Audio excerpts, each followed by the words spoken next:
Physics के आज तीसरे लेक्चर में बात करते हैं गॉस की प्रमेय, चैप्टर नंबर 2। जैसे इस चैप्टर का नाम है गॉस की प्रमेय और ये बोर्ड के लिए मोस्ट इंपोर्टेंट है।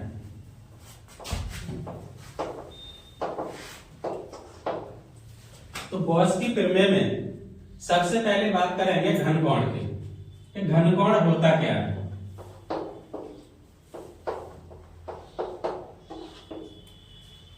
जैसे ये लिखा है घनकोण, तो इसकी डेफिनेशन से पहले इसके चित्र के बारे में समझेंगे। डेफिनेशन को रटना नहीं है, बिल्कुल चित्र के जरिए आपको समझना है।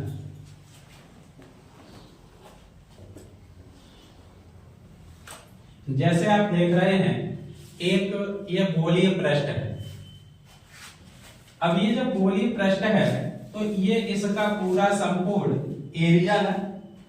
अगर हम इस छोटे से पार्ट की बात करें, इस छोटे से पार्ट को हमने ले लिया, जैसे ए बी नाम दे दिया, इसका ये एरिया हो गया सूक्ष्म पृष्ठीय क्षेत्रफल। सूक्ष्म पृष्ठीय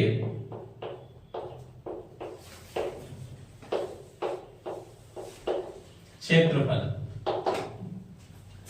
अगर इस मतलब सूक्ष्म पृष्ठीय क्षेत्रफल की इसमें ये इस गोले के अंदर गोले के केंद्र पर जो कोण अंतरित कर रहा है इसको कहते हैं घनकोण। जैसे आपने देखा होगा कि मार्केट में आप जाते हैं गर्मियों के समय में, मई जून के महीने में आपने तरबूज को देखा होगा। तो तरबूज कैसा होता है? बिल्कुल गोल। तो ये एक गोलीय पृष्ठ है। जब आप अपने घर पर तरबूज को लेके आते हैं तो तरबूज वाले से सबसे पहले कहते हैं कि भाई इसे हमें चेक करके तो बता दो ये कच्चा है या पका है। तो जो तरबूज बेचने वाला होता है वो क्या करता है, चाकू से एक छोटे से पार्ट को काटता है। तो इस तरह से एक चाकू से छोटे से पार्ट को यहां से काटा और काट करके इस तरह से वो दिखा देता है। तब आप तरबूज को लेकर के आते हैं। तो जहां पर केंद्र पर जो ये कोण बनेगा इसी को कहेंगे घनकोण। तो इसकी डेफिनेशन क्या हुई? किसी गोलीय पृष्ठ का सूक्ष्म पृष्ठीय क्षेत्रफल गोले के केंद्र पर जो कोण अंतरित करता है इसे घनकोण कहते हैं। तो घनकोण की डेफिनेशन क्या है? किसी गोलीय पृष्ठ का सूक्ष्म पृष्ठीय क्षेत्रफल गोले के केंद्र पर जो कोण अंतरित करता है इसे घनकोण कहते हैं। इसे ओमेगा से प्रदर्शित करते हैं। इसका जो मात्रक है, इसका मात्रक स्टेरेडियन होता है। स्टेरेडियन। अगर हम कहते हैं कि यहां से यहां तक की दूरी r है, ये इसकी रेडियस है और ये सूक्ष्म पृष्ठीय क्षेत्रफल dA है, तब ये घनकोण d ओमेगा बराबर क्या होगा? dA cos theta upon r square. तो d ओमेगा बराबर dA cos theta upon r square. अगर सरफेस इंटीग्रेशन d ओमेगा की बात करें तो इसकी वैल्यू होती है 4 पाई। तो इस तरह से आपको ये समझ में आ गया होगा कि घनकोण है क्या। दोबारा रिपीट करिए चित्र के सहारे। किसी गोलीय पृष्ठ का सूक्ष्म पृष्ठीय क्षेत्रफल गोले के केंद्र पर जो कोण अंतरित करता है उसे घनकोण कहते हैं। इसे ओमेगा से प्रदर्शित करते हैं। इसका मात्रक स्टेरेडियन होता है। d ओमेगा बराबर dA cos theta upon r square. Surface integration d omega बराबर 4 पाई। सरफेस का मतलब यह है संपूर्ण पृष्ठीय क्षेत्रफल। तो यहां पर 4 पाई के इक्वल होता है। इसके बाद चैप्टर में बात आती है वैद्युत फ्लक्स की।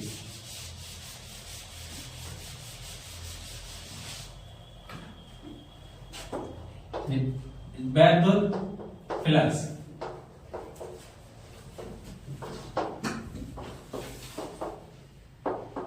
वैद्युत फ्लक्स को जानने से पहले आपने पहले चैप्टर में पढ़ा होगा वैद्युत बल रेखाएं।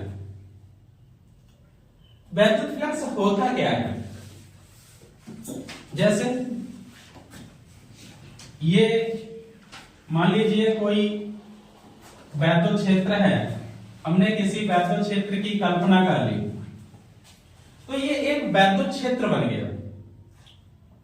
जो भी डेफिनेशन होगी आपको चित्र के जरिए ही समझनी है, आपको रटना कुछ नहीं है। ऐसा नहीं है कि आप कॉपी उठाएं, किताब उठाएं या मॉडल लेकर के उसे रटना शुरू कर दें। आपको केवल चित्र के माध्यम से हर डेफिनेशन को समझना है और अच्छी तरह से आपको इसी के साथ याद कर लेना है। वैद्युत फ्लक्स होता क्या है? ये एक वैद्युत क्षेत्र है जिसे कहें वैद्युत क्षेत्र। ये कोई सूक्ष्म पृष्ठीय क्षेत्रफल है। इस वैद्युत क्षेत्र से वैद्युत बल रेखाएं गुजर रही हैं। ये आपको दिख रहा है, ये वैद्युत क्षेत्र से वैद्युत बल रेखाएं गुजर रही हैं। ये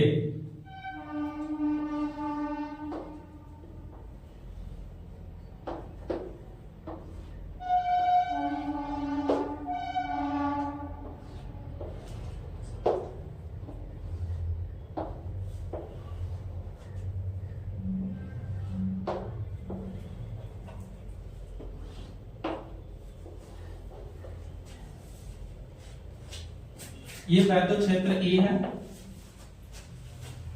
यहां पर ये सूक्ष्म पृष्ठीय क्षेत्रफल DA है और यहां पर इनके बीच बना कोण थीटा है। किस तरह से इसे डिफाइन करेंगे? वैद्युत क्षेत्र में स्थित किसी काल्पनिक पृष्ठ से होकर गुजरने वाली एक हमने काल्पनिक पृष्ठ की कल्पना कर ली। एक पृष्ठ ले लिया जिसकी हमने एक कल्पना कर ली कि वैद्युत क्षेत्र में कोई पृष्ठ है। तो वैद्युत फ्लक्स की डेफिनेशन क्या बनती है? वैद्युत क्षेत्र में स्थित किसी काल्पनिक पृष्ठ से होकर गुजरने वाली ये क्या है? वैद्युत बल रेखा। तो पूर्ण रूप से डेफिनेशन हुई क्या? किसी वैद्युत क्षेत्र में स्थित किसी काल्पनिक पृष्ठ से होकर गुजरने वाली वैद्युत बल रेखाओं की संख्या को उस तल से बद्ध वैद्युत फ्लक्स कहते हैं। या सीधे सीधे जैसे किताबों में लिखा होता है आप डिफाइन कर सकते हैं, वैद्युत क्षेत्र में स्थित किसी काल्पनिक पृष्ठ से होकर गुजरने वाली वैद्युत बल रेखाओं की संख्या को वैद्युत फ्लक्स कहते हैं। इसे फाई से प्रदर्शित करते हैं या फाई ई कह सकते हैं, क्योंकि वैद्युत क्षेत्र के अकॉर्डिंग वैद्युत बल रेखाएं गुजर रही हैं, इनकी संख्या को ही वैद्युत फ्लक्स कहा जा रहा है। इसे फाई या फाई ई से प्रदर्शित करते हैं।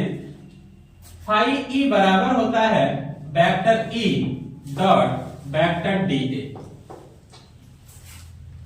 आपने मैथमेटिक्स में ये पढ़ा होगा vector A dot vector B, vector A dot vector B.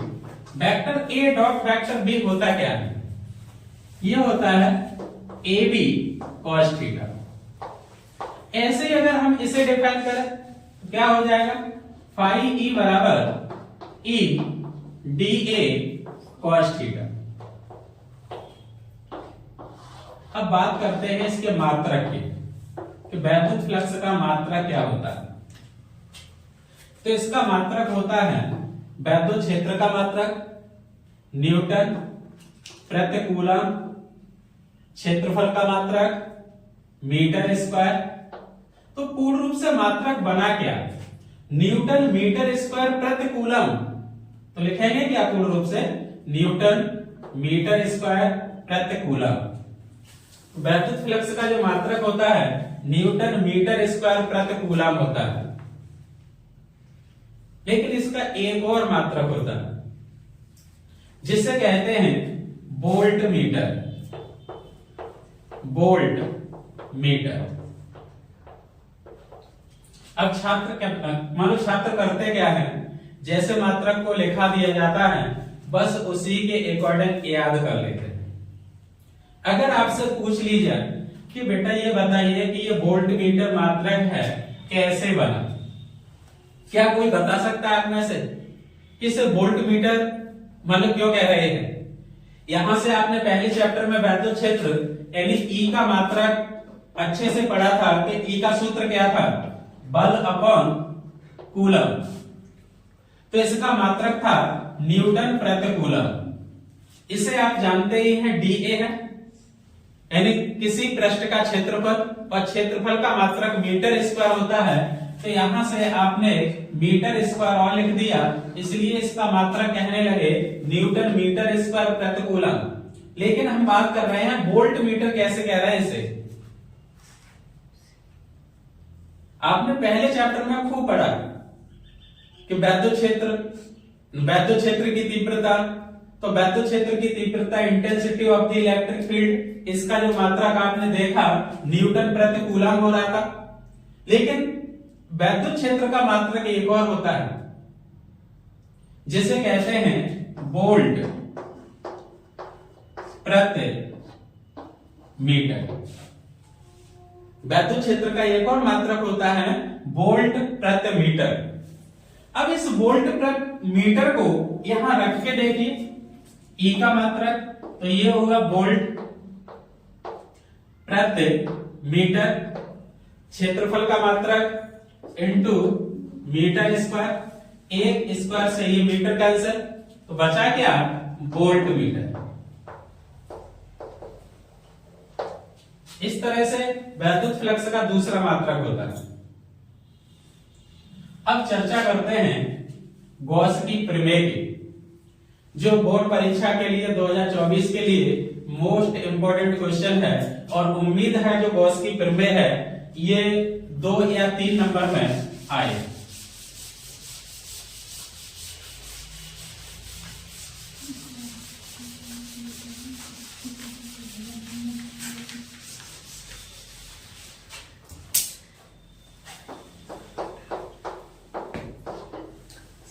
Gauss की प्रमेय,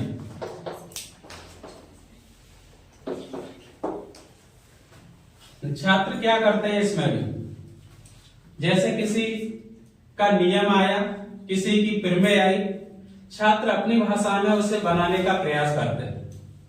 जबकि किसी के नियम को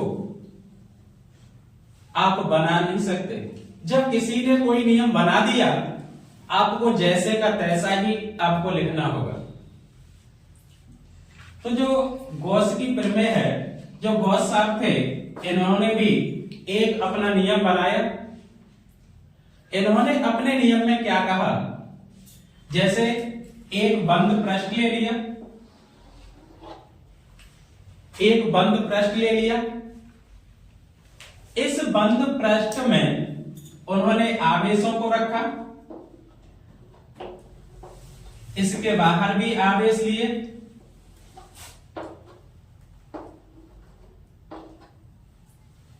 तो गॉस ने अपने नियम में क्या बताया था, किसी बंद पृष्ठ से होकर, ये पृष्ठ कैसा है, बंद, किसी बंद पृष्ठ से होकर गुजरने वाला वैद्युत फ्लक्स, और वैद्युत फ्लक्स आपने पढ़ लिया अभी कि वैद्युत फ्लक्स है क्या, क्या था वैद्युत फ्लक्स, अभी आपने देखा था वैद्युत फ्लक्स के बारे में।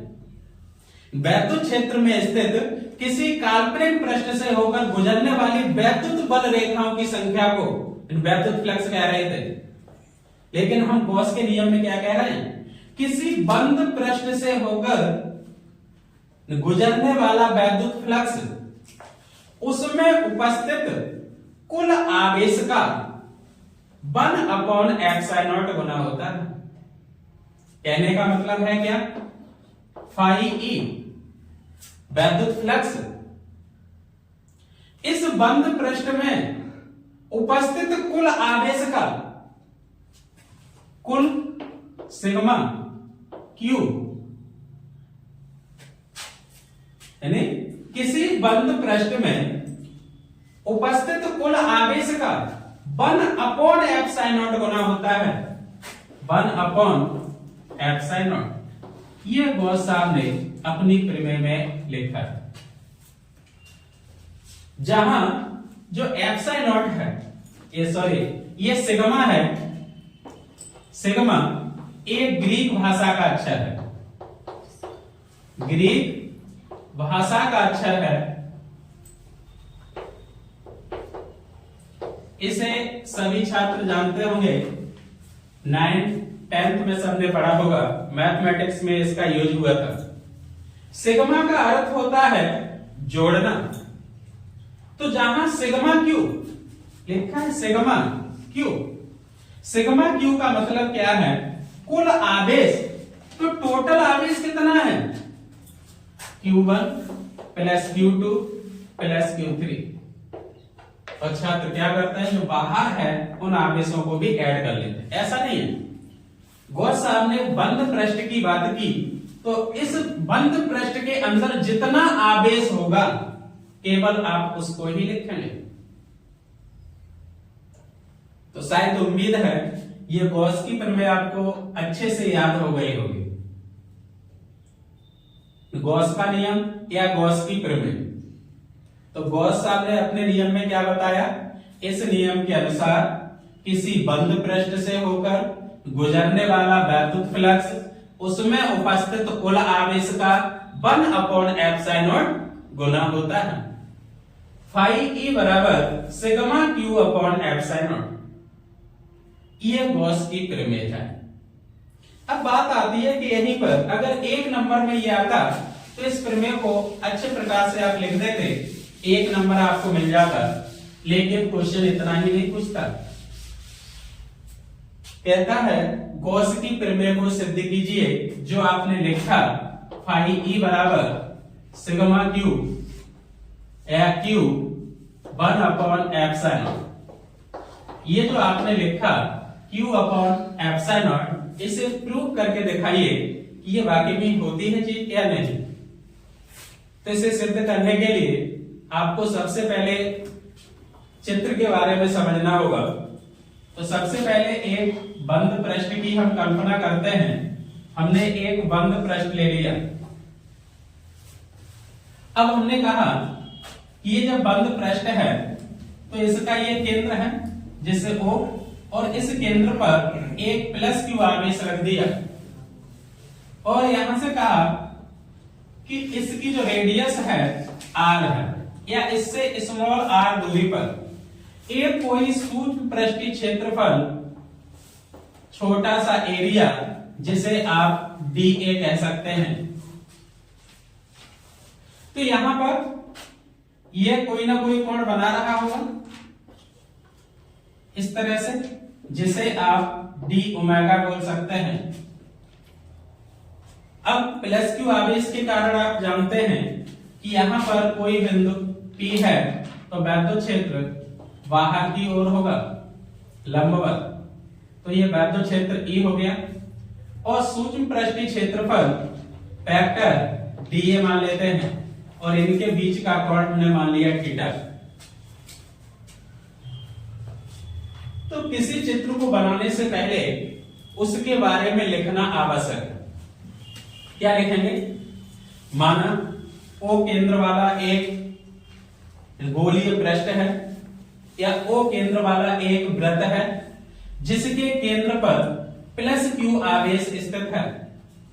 बिंदु O से स्मॉल r दूरी पर एक बिंदु P है जहां उत्पन्न वैद्युत क्षेत्र की तीव्रता, आप जानते हैं, आपने पहले चैप्टर में एक बिंदु आवेश के कारण किसी बिंदु पर उत्पन्न वैद्युत क्षेत्र की तीव्रता पढ़ी थी। क्या होती है?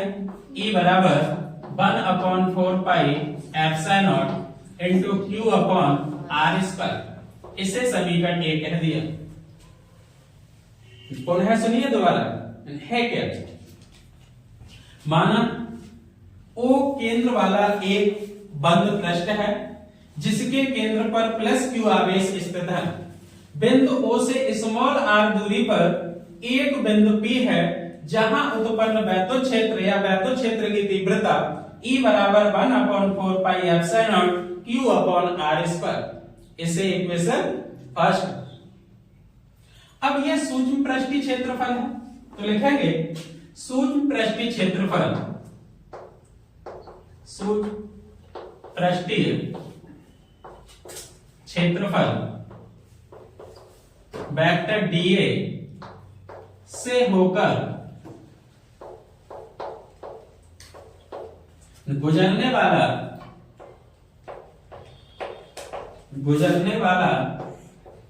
वैद्युत फ्लक्स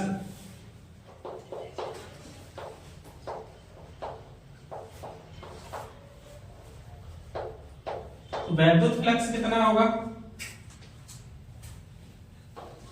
फाई ई बराबर, अब यहां पर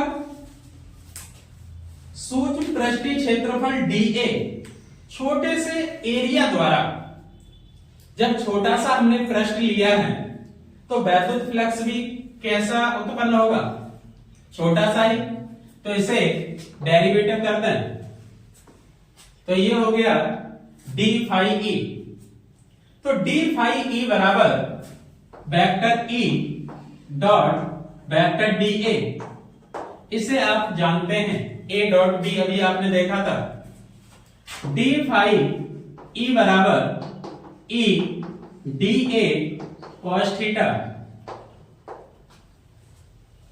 अब आपने तो इस सूक्ष्म पृष्ठीय क्षेत्रफल द्वारा गुजरने वाला वैद्युत फ्लक्स देखा, आपको निकालना है संपूर्ण पृष्ठ से होकर गुजरने वाला वैद्युत फ्लक्स, तो लिख देंगे यहां से संपूर्ण पृष्ठ से होकर गुजरने वाला वैद्युत फ्लक्स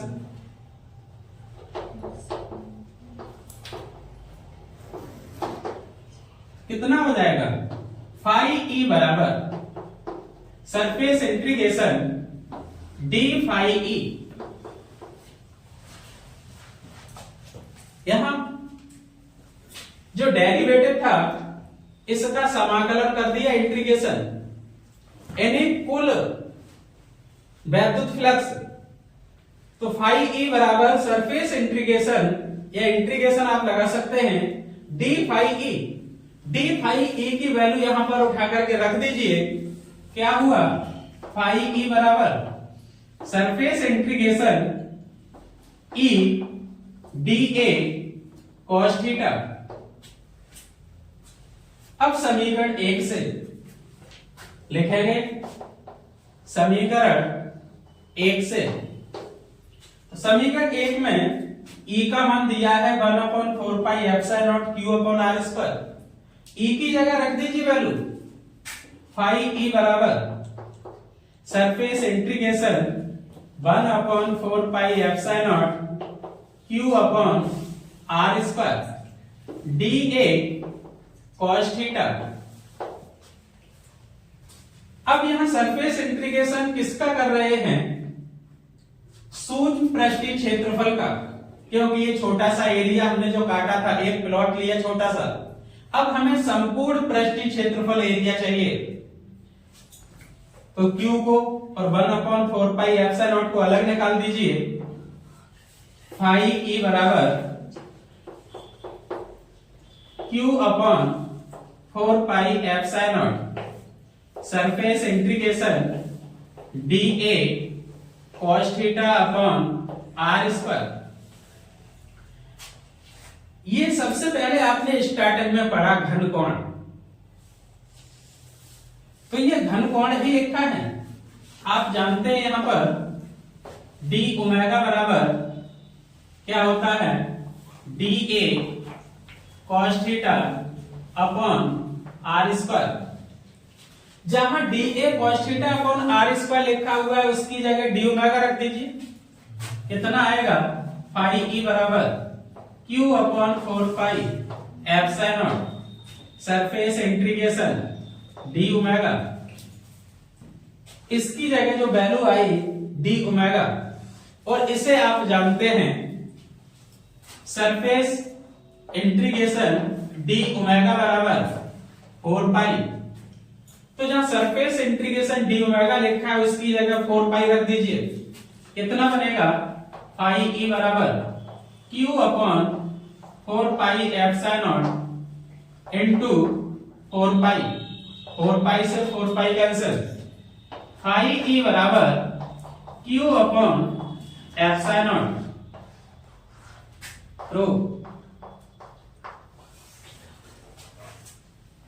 जैसे आपने देखा कोई एग्जामिनर 3 या 5 नंबर ऐसे ही नहीं दे देगा। पेपर में अगर आता है कि गॉस की प्रमेय लिखिए तथा इसकी उत्पत्ति कीजिए, तभी आपको 5 या 3 नंबर मिलेगा। तो एक बार पुनः रिवाइज करिए गॉस की प्रमेय है क्या, इसकी उत्पत्ति है क्या।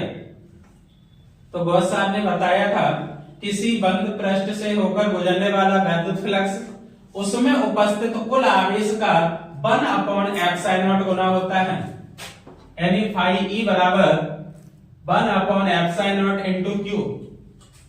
इस प्रमेय को आपको प्रूव करना है, तो इसके लिए सबसे पहले आपने एक चित्र बनाया। तो सबसे पहले इस चित्र के बारे में लिखना है यहाँ पर, ऐसे ही नहीं कि ऐसे ही आपने नोट कर आए।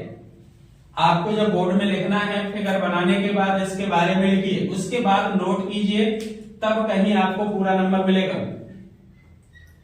तो आप जैसे देख रहे हैं, जो जैसे चित्र बना हुआ है, ओ केंद्र वाला एक वृत्त है जिस पर प्लस क्यू आवेश स्थित है।